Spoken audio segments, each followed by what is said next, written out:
Hello friends, welcome to my channel. ये second lecture है chapter 1 का।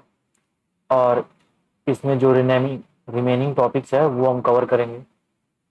ये 4 टॉपिक्स है जो हम कवर करने वाले हैं, और कुछ 2 एक्स्ट्रा टॉपिक्स हैं जो मैं इसमें कवर नहीं करूँगा, क्योंकि वे टॉपिक्स क्वेश्चन सोल्व करेंगे, 2 या 3 क्वेश्चन सोल्व करेंगे उस टॉपिक पे, तब वो टॉपिक्स कवर अप हो जाएंगे। तो ये चैप्टर 1 का पार्ट 2 है। तो चलिए स्टार्ट करते हैं। मेरे चैनल को सब्सक्राइब करें और लाइक करें। तो पहला टॉपिक हमारा कॉन्स्टेंट्स है। हमें पता है कॉन्स्टेंट्स क्या होते हैं।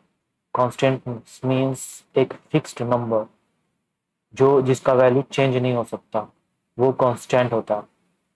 प्रोग्रामिंग लैंग्वेज में कॉन्स्टेंट्स के टाइप होते हैं, बहुत 3 टाइप्स होते हैं: numeric constants, character constants and string constants. यहाँ न्यूमेरिक कॉन्स्टेंट्स 2 पार्ट में डिवाइड है: integer constant and real constants. अब न्यूमेरिक कॉन्स्टेंट्स के 2 पार्ट्स हैं। फिर इंटीजर कांस्टेंट के 3 हैं, 3 टाइप होते हैं इंटीजर कांस्टेंट्स: डेसिमल, ऑक्टल और हेक्साडेसिमल। यहाँ ये एक चार्ट है। चार्ट के द्वारा हम देख सकते हैं एक कांस्टेंट है। कांस्टेंट 3 टाइप्स के होते हैं: न्यूमेरिक, कैरेक्टर, स्ट्रिंग। फिर न्यूमेरिक के 2 पार्ट हैं: इंटीजर और रियल। इंटीजर के 3 पार्ट्स हैं, 3 टाइप्स हैं: डेसिमल, ऑक्टल और हेक्साडेसिमल। बारी बारी से इन सबको हम देखेंगे कैसे होते हैं ये न्यूमेरिक कॉन्स्टेंट्स। आप इसको समझते रहिए और अपने दिमाग में बैठा लीजिए, और कोई भी प्रॉब्लम हो तो आप बैक जाके फिर से आप पीपीटी को देख सकते हैं, पॉज करके समझ सकते हैं। सारे चीज़ को हम अप्लाई करेंगे प्रोग्राम में सबसे लास्ट में, जिससे हमें समझ में आ जाएगा अच्छे से। न्यूमेरिक सबसे पहले हम उसको पढ़ेंगे और उसकी मीनिंग समझेंगे, क्या होती है, क्या कहते हैं न्यूमेरिक कॉन्स्टेंट, सारे जो कॉन्स्टेंट्स के टाइप्स हैं। फिर लास्ट में जब प्रोग्राम बनाएंगे वहां पे हम अप्लाई करेंगे। पहला हमारा numeric constants. Numeric constants consist of numeric digits. Digits numeric होते हैं, नंबर। दे may और may not have decimal point. यहाँ पे जो कॉन्स्टेंट्स हैं उनमें पॉइंट्स हो सकते हैं, डेसिमल पॉइंट हो भी सकते हैं, नहीं भी हो सकता है। These are the rules of defining numeric constants. ठीक है, न्यूमेरिक कॉन्स्टेंट्स में डेसिमल हो भी सकते हैं, नहीं पॉइंट हो भी सकते हैं, नहीं भी हो सकते हैं। पॉइंट पॉइंट पॉइंट की बात हो रही है। Numeric constant should have at least 1 digit. Numeric constants should have at least 1 digit, 1 digit होनी चाहिए कम से कम न्यूमेरिक कॉन्स्टेंट्स। नो कॉमा और space is allowed with in the numeric constant. कोई भी आप अगर मान लीजिए एक से ज्यादा डिजिट के लिख रहे हैं न्यूमेरिक कांस्टेंट, आप उसमें स्पेस नहीं दे सकते, कॉमा नहीं दे सकते, अलाउ नहीं है। ये सब रूल्स हैं। न्यूमेरिक कांस्टेंट्स कैन इधर बी पॉजिटिव और नेगेटिव। न्यूमेरिक कांस्टेंट्स पॉजिटिव भी हो सकता है, नेगेटिव हो सकता है, बट डिफॉल्ट वैल्यू हमेशा पॉजिटिव होता है। There are 2 types of numeric constants. 2 तरह के न्यूमेरिक कांस्टेंट्स होते हैं: इंटीजर कांस्टेंट्स और रियल कांस्टेंट्स। हमने चार्ट में देखा था न्यूमेरिक कांस्टेंट्स 2 तरह के होते हैं: इंटीजर कांस्टेंट्स और रियल कांस्टेंट। तो हम पहला देखेंगे उसका type, integer constants. Integer constants are whole numbers which have no decimal point. Integer constants वो होते हैं, वो होल नंबर होते हैं, उसमें पॉइंट्स नहीं होते। There are 3 types of integer constants. वहां 3 टाइप्स के इंटीजर कांस्टेंट्स होते हैं based on different number systems. Decimal constants, यहाँ डेसिमल मीन्स एक whole number. Decimal means whole number 0 to 9। Decimal उसको डेसिमल बोलते हैं। ये 0 to 9 इनको डेसिमल बोलते हैं, हमेशा ध्यान रखना है, इनको डेसिमल बोलते हैं। ऑक्टल और ये डेसिमल है तो इनके बेस 10 है। कैसे? 0 से 9 काउंट करें, 1 0 1 0 1 2 3 4 9 बेस 10 ऑक्टल कॉन्स्टेंट्स होते हैं। ये इंटीजर कॉन्स्टेंट्स के टाइप है। ऑक्टल कॉन्स्टेंट्स होते हैं 0 to 7 बेस 8। हेक्साडेसिमल बेस 16, 0 से एफ तक, यहाँ तक बेस 16। अगर ये कैपिटल वाले को हटा दें तो ये छोटे वाले को काउंट करेंगे तो 16। क्योंकि हेक्साडेसिमल जब वेरी कॉन्स्टेंट्स आते हैं तो उसमें स्मॉल वाले भी होते हैं। सम वैलिड डेसिमल इंटीजर्स आर 0, 1 2 3, ये सारे वैलिड डेसिमल इंटीजर्स हैं। डेसिमल इंटीजर्स ऐसे लिखता है, इसमें कोई पॉइंट नहीं है। इनवैलिड डेसिमल इंटीजर्स कॉन्स्टेंट्स, ये डेसिमल इंटीजर जो इनवैलिड है, ऐसे आप नहीं कर सकते। कोई भी इंटीजर कांस्टेंट को आप ऐसे नहीं लिख सकते। 2.5 इलीगल कैरेक्टर पॉइंट बीच में आ चुका है, वो डेसिमल नहीं है, ये तो फ्लोटिंग हो गया। 3 #5 इलीगल कैरेक्टर हैश जाएगा। 9 8 इसमें स्पेस आ गया, जो कि स्पेस अलाउ नहीं होनी चाहिए। 0925 फर्स्ट डिजिट कैनॉट बी 0, पहली डिजिट 0 नहीं होनी चाहिए, पहली डिजिट 0 नहीं होनी चाहिए, ठीक है। और 8,3 इसमें कॉमा अलाउड नहीं होना चाहिए। तो ये इनवैलिड, कुछ इनवैलिड इंटीजर कांस्टेंट्स हैं। फिर आगे देखते हैं, ऐसे आपको नहीं लिखने हैं। ऑक्टल इंटीजर कांस्टेंट्स, हमने टाइप देखे थे, इंटीजर कांस्टेंट्स पे टाइप देखे थे यहाँ पे, डेसिमल, ऑक्टल और हेक्साडेसिमल। तो हम यहाँ डेसिमल देख लिए, ऑक्टल देखेंगे। In octal integer constant the first digit must be 0। यहाँ पे क्या था, डेसिमल में 0 आ गया था, जबकि ये डेसिमल नहीं है, ये ऑक्टल हो जाएगा, क्योंकि पहला नंबर 0 है। ऑक्टल में पहला नंबर 0 होना चाहिए, तो वो ऑक्टल इंटीजर हो जाएगा। 0 0 5 0 7 7 0 3 2 4, ये ऑक्टल हो जाएगा। ये आपको सारे दिमाग में रखने होंगे, फिर हम अप्लाई करेंगे, क्वेश्चंस बनाएंगे और आगे चल के हम न्यूमेरिकल्स करेंगे। कोई भी डेसिमल नंबर को बाइनरी में कैसे कन्वर्ट करना है, कोई भी डेसिमल को ऑक्टल में कैसे कन्वर्ट करना है, हेक्साडेसिमल में कैसे कन्वर्ट करना है, ये सारे न्यूमेरिकल्स हम सोल्व करने वाले हैं, क्योंकि ये सारे इंटरव्यू में पूछी जाने वाली क्वेश्चन हैं। फिर देखते हैं hexadecimal integer constants. In hexadecimal integer constants the first two characters should be OX और OX। ये छोटी वाली एक्स है और ये एक बड़ी वाली एक्स है। हेक्साडेसिमल को पहचानने का ये एक तरीका है, OX ये छोटी वाली एक्स है और एक बड़ी वाली एक्स है। अब ये सवाल पूछता, ये तो बड़ी वाली होगी या फिर छोटे वाली होगी। ये हेक्साडेसिमल, ये छोटी वाली एक्स के साथ, छोटी वाली स्मॉलर केस के साथ छोटी वाली एक्स है, और जो कैपिटल है उनके साथ बड़े वाली एक्स है। ऐसा रूल है कि नहीं, हम आपको बताते हैं अभी। तो ऐसा है कि आप हेक्साडेसिमल को पहचानने के एक रूल होता है। पहला, ये एक्चुअली ये O नहीं है, ये 0 है, ये 0 है, आप O नहीं समझेंगे, आप इसको 0 देखेंगे, ये सारे 0 हैं। आई एम सॉरी, वो गलती से O लिखा था, बट वो 0 होंगे। जब भी आप 0 स्मॉल एक्स या फिर 0 एक कैपिटल एक्स देख लेते हैं, मीन्स वो हेक्साडेसिमल है। फिर देखेंगे रियल फ्लोटिंग पॉइंट कांस्टेंट्स, जो कि रियल कांस्टेंट्स होते हैं। फ्लोटिंग पॉइंट कांस्टेंट्स जो कि रियल कांस्टेंट्स होते हैं। Floating point constants are numeric constants that contain decimal point. ये एक ऐसा न्यूमेरिक कांस्टेंट्स है जो कि डेसिमल पॉइंट कंटेन करता है। एग्जाम्पल से यहाँ पे फ्लोटिंग पॉइंट का 0.5 यहाँ पे डेसिमल है, ये फ्लोटिंग हो जाएगा। 5.3 ये फ्लोटिंग हो जाएगा। फ्लोटिंग मीन्स जहाँ पे फ्लक्चुएशन हो। फ्लक्चुएशन कहाँ पे होती है, फ्लक्चुएशन मीन्स थोड़ी सी ऊपर नीचे होना। तो कोई भी वैल्यू फ्लक्चुएट कब करती है, तो पॉइंट में फ्लक्चुएट करती है, तो रिलेटेड कभी भी आता है फ्लक्चुएशन, तो माइंड में एक इमेज बनता है, हाँ पॉइंट में ही फ्लक्चुएशन होगा, तो इसका मतलब पॉइंट से रिलेटेड। तो तो फ्लोट, फ्लोट मीन्स होता है फ्लक्चुएशन, आप रिलेट ऐसे कर सकते हैं। तो उससे रिलेटेड पॉइंट, तो इससे रिलेटेड आ जाए, इसका मतलब हो जाता है कोई ऐसा नंबर जो पॉइंट को कंटेंट कर रहा है, डेसिमल पॉइंट को कंटेंट कर रहा है। तो 0.5, 5.3 सारे पॉइंट्स आ रहे हैं यहाँ पे, ये आपके फ्लोटिंग पॉइंट कॉन्स्टेंट्स हो जाएंगे। फ्लोटिंग पॉइंट कॉन्स्टेंट्स या फिर रियल कॉन्स्टेंट्स को बोलते हैं। Character constants, character constant is a single character that is enclosed with in single quotes. ये कैरेक्टर कॉन्स्टेंट्स हैं जो कि आपको ये रूल याद करने हैं, ये सिंगल कोट में ही रहेंगे, डबल कोट्स में नहीं आ सकते।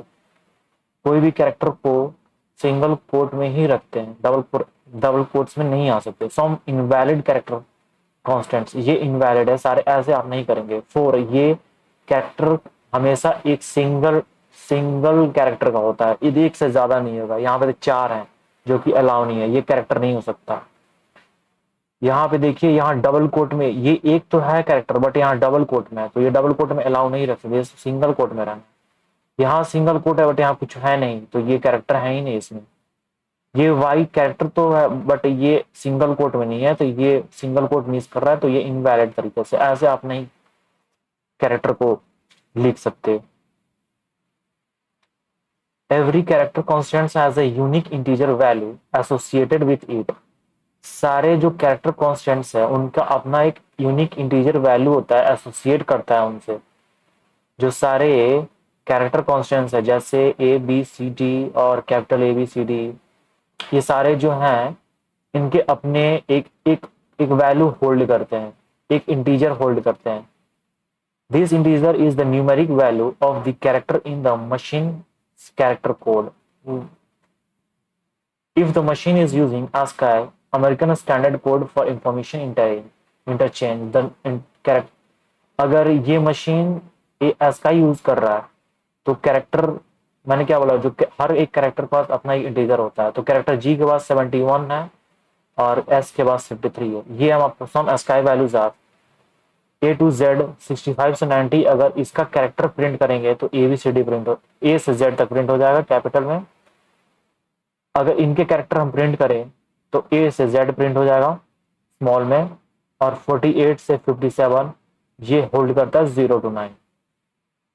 मैं आपको सब सारे कोड करके दिखाऊंगा, ये वाली कोड मैं तीनों करके दिखाऊंगा सब लास्ट में, क्योंकि कोड करने के पहले पता चलना चाहिए कैसे डिक्लेयर करते हैं किसी भी वेरिएबल को, वेरिएबल क्या होता है। तो अभी हम आगे देखेंगे, ये सब सब चीज जानने के बाद ही हम कोड करेंगे, क्योंकि अगर आप कुछ जानेंगे नहीं ये क्या होता है ये क्या होता है, डायरेक्ट कोड ही करने लगे तो फिर कंफ्यूजन क्रिएशन हो जाती है। इसलिए हम पहले सब चीज के बारे में जानेंगे, अब रिवीजन करते रहें, उसके बाद ही हम कोड कोड करेंगे। String constant, string constant, string constant has 0, 1 और मोर देन 1 कैरेक्टर। वहां पे क्या था, कैरेक्टर कांस्टेंट्स में हम एक होनी चाहिए कैरेक्टर, यहाँ पे स्ट्रिंग कांस्टेंट्स बोल रहा है 0, 1 और more than 1 character. String constant is enclosed with in double quotes. String constant हमेशा डबल कोट में होती है।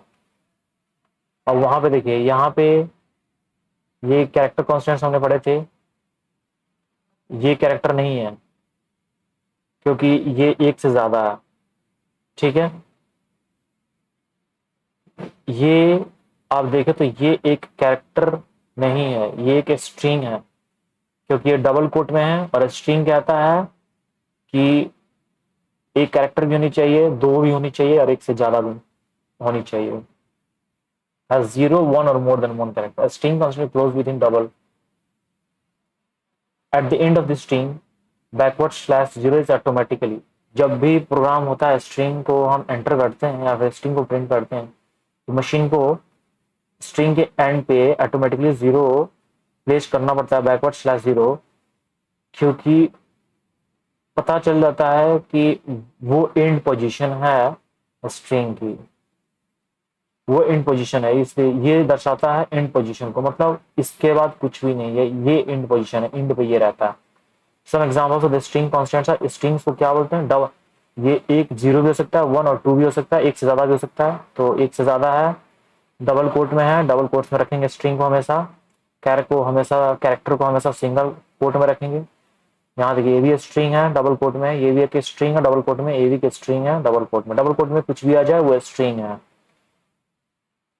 वेरिएबल्स हम लोग पहले लेक्चर में देखे थे आइडेंटिफायर्स, तो वेरिएबल्स को ही आइडेंटिफायर्स कहा जाता है, जो किसी को आइडेंटिफाई करे, ठीक है।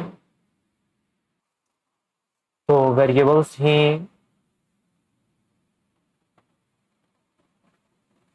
आइडेंटिफायर होते हैं, जो हम लोग पढ़े थे पहला पार्ट में।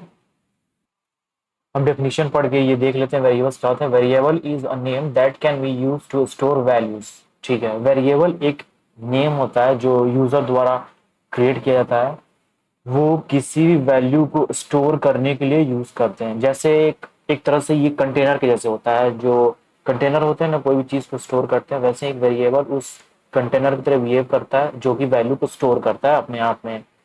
जैसे हम मैथ्स में x इक्वल टू 5, तो वो x 5 की वैल्यू को स्टोर कर रहा है अपने अंदर। वैसे ही कंप्यूटर में ही कोई भी वेरिएबल हम क्रिएट करते हैं जो कि वैल्यू को स्टोर करता है।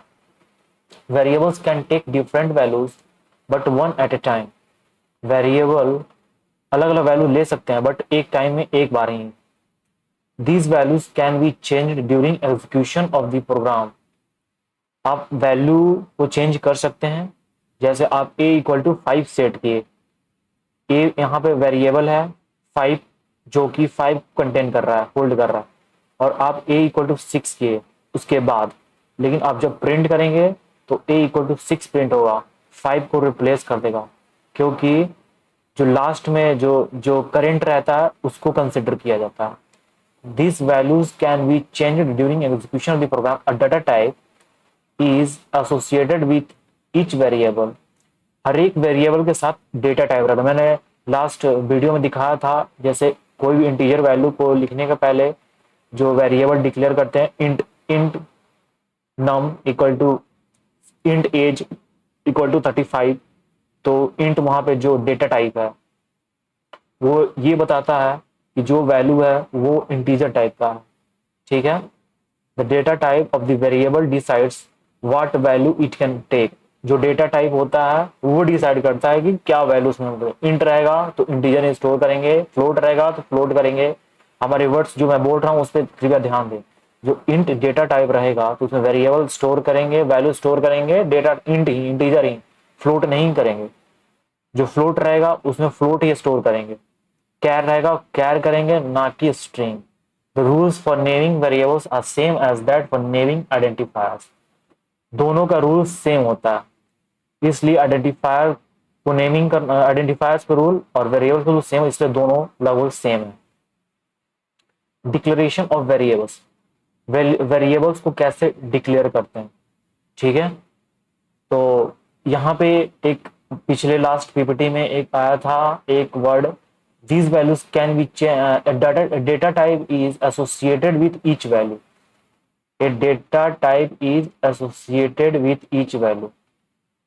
यहाँ पे तो ये पूरे सेंटेंस को ही डिक्लेरेशन बोलते हैं, क्योंकि जो वेरिएबल के साथ जो डेटा टाइप रहेगा उस दोनों के कॉम्बिनेशन को डिक्लेरेशन कहते हैं। आगे देखते हैं। It must be declare a variable before it is used in. कोई भी वेरिएबल आप प्रोग्राम में यूज करना चाहते हैं तो सबसे पहले सबसे टॉप पे आपको वो डिक्लेयर करने होंगे। ठीक है। आप उसको सबसे पहले डिक्लेयर करेंगे, फिर उसके बाद यूज करेंगे प्रोग्राम में। अगर डिक्लेयर नहीं करेंगे तो फिर प्रोग्राम एरर दे देगा। पहले आपको डिक्लेयर करने हैं, फिर उसके बाद यूज करने हैं। Declaration of the variable specifies it's name and data type. Declaration of the variable specifies it's name and data type. जो वेरिएबल को हम लोग डिक्लेयर करेंगे उस वेरिएबल का नाम होगा उसमें, और उसमें उसका डेटा टाइप होगा। मैंने क्या बोला था लास्ट, वहां पे जो ये लास्ट वाले में हमने देखा था, यहाँ पे data type is associated with each variable, तो इसी को डिक्लेरेशन होते हैं। इसी को दूसरे लैंग्वेज में यहाँ पे लिखा हुआ है, यहाँ पे declaration of the variable is specified it's name and it's data type. Data type ये हो गया डेटा टाइप, और ये हो गया उस वेरिएबल का नेम। यहाँ पे ऐसे वेरिएबल को डिक्लेयर करते हैं, पहले डेटा टाइप लिखेंगे फिर वेरिएबल। ये सब बहुत इंपॉर्टेंट चीज है, ये माइनर बेसिक चीज है। अगर इसमें अगर समझ में नहीं आया तो फिर सब बहुत प्रॉब्लम क्रिएट करने वाला है। The type and range of the value that a variable can store depends upon its data type। मैंने क्या बोला, जैसे टाइप जो डेटा टाइप होगा वैसे वैल्यू को स्टोर करना है। अगर इंट डेटा टाइप है तो इंट वैल्यू स्टोर करेंगे, फ्लोट है तो फ्लोट स्टोर करेंगे, कैर है तो कैरेक्टर स्टोर करेंगे, स्ट्रिंग है तो स्ट्रिंग को स्टोर करेंगे। वैसे ये डेटा टाइप में भी int float char double. Some examples of declaration, declare ऐसे करते हैं। इंट ये डेटा टाइप हो गया, और जो मैंने स्ट्रिंग बोला था स्ट्रिंग को स्टोर करना, वो जावा में हम लोग देखेंगे कैसे स्ट्रिंग को स्टोर करते हैं डेटा टाइप। इंट यहाँ पे ये डेटा टाइप है, और ये इंटीजर का वो वेरिएबल नेम है। ये फ्लोट डेटा टाइप है, ये सैलरी वेरिएबल नेम है। ये डेटा टाइप है, ऐसे डिक्लेयर करते हैं, ठीक है। अब उसके बाद initialization of variable. When a variable is declared it contains undefined value commonly known as garbage value. जब भी हम डिक्लेयर करते हैं किसी भी वेरिएबल को, वो गार्बेज वैल्यू कंटेन करता है। If you want we can assign some initial value to the variable. और हम चाहें तो एक इनिशियल वैल्यू हम स्टोर कर सकते हैं उस वेरिएबल में ड्यूरिंग द डिक्लेरेशन, जब डिक्लेयर करेंगे उसी वक्त। This is called initialization. जब हम वैल्यू स्टोर करेंगे उसी को बोलते हैं हम इनिशियलाइज, क्योंकि उसको इनिशियलाइज कर दिया गया किसी वैल्यू से, ठीक है। जैसे इंट ए, ये तो डिक्लेयर हो गया इंट ए, लेकिन यहाँ 5 इनिशियलाइज कर रहा है, 5 इनिशियलाइज कर दिया, मतलब 5 को स्टोर कर दिया तो ये इनिशियलाइज हो गया variable. Float x equal to 8.9, ये भी इनिशियलाइज होगा। मतलब अगर वैल्यू हम होल्ड करवा देंगे तो इसका मतलब इनिशियलाइज कर दिए, ठीक है। कैरेक्टर स्टोर होगा। डबल में ये पॉइंट्स, ये यहाँ पे अगर हम देखेंगे 0.15, डबल में आप यहाँ पे डबल में पॉइंट के बाद आप कितना भी नंबर यहाँ रख सकते हैं। मैंने एक वीडियो में शायद बोला था मैंने 2 पॉइंट, उसका भी हम देखेंगे, क्वेश्चन सोल्व करेंगे कैसे वहां पे पॉइंट के बाद 2 पॉइंट आएगा या फिर पॉइंट के बाद 3 पॉइंट्स लाना चाहते हैं तो कैसे आएगा, फिर हम देखेंगे क्वेश्चन। आप यहाँ पे पॉइंट के बाद कितना भी नंबर सकते हैं डबल में। जैसे यहाँ पे ये, इसका मतलब 7 के बाद ई है और ई के बाद -7 है। इसका मतलब होता है ई के जगह पे आप, पिछले लास्ट वीडियो मैंने बताया था, ई के जगह पे आप रखेंगे इंटू 10, इंटू 10 रेस टू -7। ये -7 रेस टू पावर में चला जाता है और यहाँ पे ई की जगह पे इंटू 10, जैसे 0.15197 इंटू 10 टू दी पावर -7 ऐसे हो जाएगा। और ये देखिए यहाँ पे int L M N total equal to 0, यहाँ पे तो डिक्लेयर किए हैं बट इनिशियलाइज किए हैं सिर्फ टोटल को। In the last declaration only variable total has been initialize, सिर्फ टोटल को हम इनिशियलाइज किए हैं। एक्सप्रेशंस, एक्सप्रेशन हमें पता है जो एडिशन सब्ट्रैक्शन होते हैं एक्सप्रेशंस होते हैं। An expression is the combination of operators, यहाँ ऑपरेटर्स की combination, constants, variables and functions call, function calls. Expression can be arithmetic, logical and relational. ये प्लस अरिथमेटिक है, ठीक है। ये ग्रेटर देन क्या है, ये डॉट डॉट मल्टीप्लीकेशन, ये ग्रेटर देन क्या है हम आगे पढ़ने वाले हैं। और ये प्लस इक्वल टू, यहाँ पर देखिए एक्स प्लस वाई दिया हुआ, ये अरिथमेटिक ऑपरेशन है। X equal to B plus C uses two operators equal to और प्लस, यहाँ पे कॉम्बिनेशन ऑफ ऑपरेटर्स, तो ऑपरेटर्स यहाँ पे इक्वल टू और प्लस यूज किए, इसको एक्सप्रेशन बोलते हैं। ए ग्रेटर देन रिलेशनल, यहाँ रिलेशन बता रहा है ए ग्रेटर देन बी, ये रिलेशनल एक्सप्रेशन है। A dot B logical expression है। और फंक्शन ए भी, ये फंक्शन कॉल हो रहा है, हम फंक्शन चैप्टर में देखेंगे कैसे कॉल करते हैं, ये आपको पता होना चाहिए। एक्सप्रेशन वगैरह ये सब बेसिक है, मैथ्स में हम लोग पढ़े थे। कमेंट्स, कमेंट्स मैंने एक बताया था, 2 फॉरवर्ड स्लैश देंगे उसके बाद कमेंट्स लिखेंगे। ये यहाँ ऐसे भी कमेंट्स लिख सकते हैं आप, फॉरवर्ड स्लैश स्टार्ट स्टार अंदर कुछ लिखेंगे, फिर स्टार फॉरवर्ड स्लैश से क्लोज करेंगे। ये सिंगल लाइन कमेंट हो गया। डबल लाइन भी कमेंट है, यहाँ पे 1 नहीं होगा, यहाँ पे स्टार, ये फॉरवर्ड स्लैश होगा। सेम वैसे ही यहाँ पे फॉरवर्ड स्लैश स्टार से स्टार्ट करेंगे और ये फॉरवर्ड स्लैश स्टार और फॉरवर्ड स्लैश से क्लोज करेंगे, ये मल्टीपल कमेंट होगा। तो ये हमारा पार्ट 2 खत्म होता है और नेक्स्ट लेक्चर में हम बहुत सारे क्वेश्चंस लाएंगे, कम से कम 10 क्वेश्चंस होंगे और सारे क्वेश्चंस में कुछ ट्रिकी क्वेश्चंस भी होंगे, उसके साथ साथ हम एक्सरसाइज के क्वेश्चन भी आपको देंगे। तो चलते हैं, आएंगे फिर नेक्स्ट लेक्चर में। और तब तक मैं वीडियो को लाइक करें और सब्सक्राइब करें और शेयर करें। और thank you for coming to my channel. Please like and subscribe to my channel.